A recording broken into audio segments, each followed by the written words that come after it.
कि 15 मिनट वाले कीर्तन में यदि किसी का कीर्तन का नियम टूट जाए तो अगले दिन को पहला दिन मानना है। बिल्कुल, अगले दिन को पहला दिन मानना है।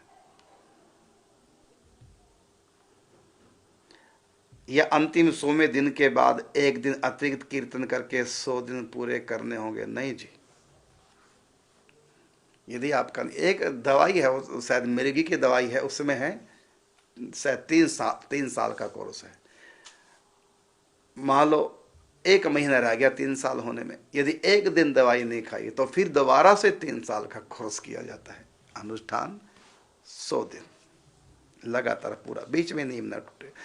और टूट कैसे सकता है नियम? भूल से भले टूट जाए, कारण कह दिया आपके पास समय नहीं तो नहा तो रहे ना, बाथरूम में ना रहे, वहीं गुनगुनाइए नहाते नहाते बाथरूम में। 15 मिनट आपको स्नान करने में, वस्त्र बदलने में लगे जाते हैं, और 15 मिनट तक आप बाथरूम में गुनगुनाते रहिए।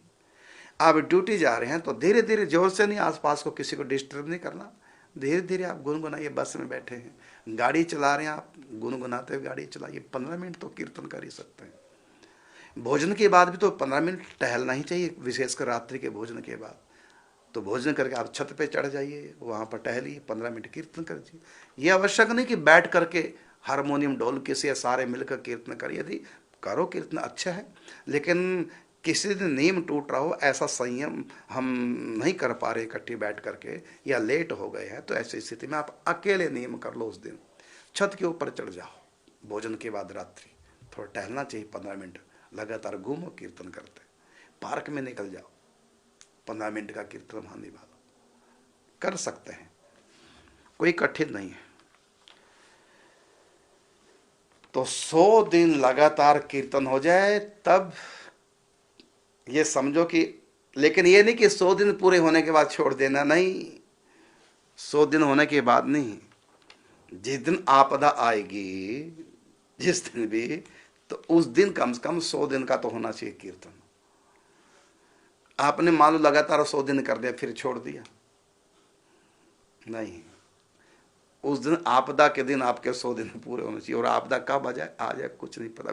बेलने की तरह कीजिए, हर रोज तैयारी कीजिए, बेर लाइए, रास्ता बुहारिए, फूल बिछाइए, हर रोज तैयारी कीजिए। पता नहीं कब वो दिन आए जो राम जी आएंगे, तो पता नहीं वो 100वां दिन कौन सा होगा, कुछ नहीं पता। इसलिए आज से ही आप लगातार बिना नागा कीर्तन कीजिए।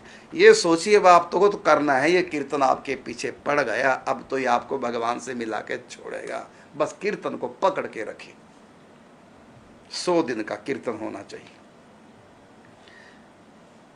दुनिया से जाएंगे तब भी 100 दिन का कीर्तन आपका होना चाहिए, बीच में ना हो। और ऐसी स्थिति में हाँ इतना है, यदि आप किसी दिन ना कर पाए तो आप अपने नाम से दूसरे से करा लें, ऐसा भी हो सकता है, लेकिन कीर्तन हो जरूर।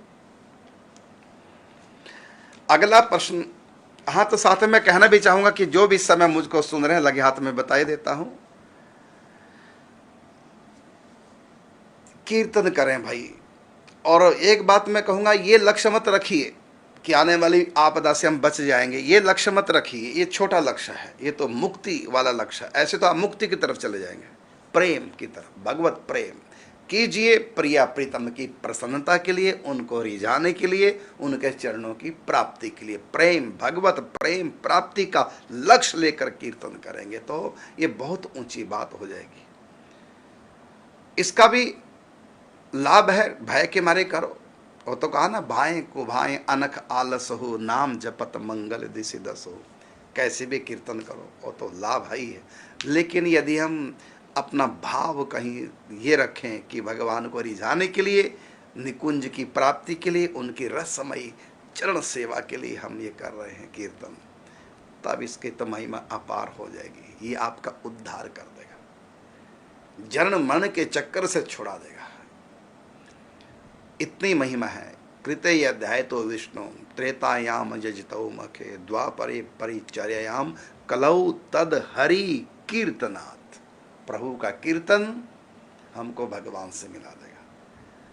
इसलिए आप ये भाव करके कीर्तन कीजिए, डर के मारे कीर्तन नहीं करना, भाव से कीर्तन कीजिए, डर से नहीं। मरे जिए कोई मतलब नहीं है, मतलब है जब तक जिएंगे प्रिया प्रीतम का 15 मिनट का कीर्तन अवश्य करेंगे, क्योंकि कलयुग में कीर्तन से ही काम बनने वाला है।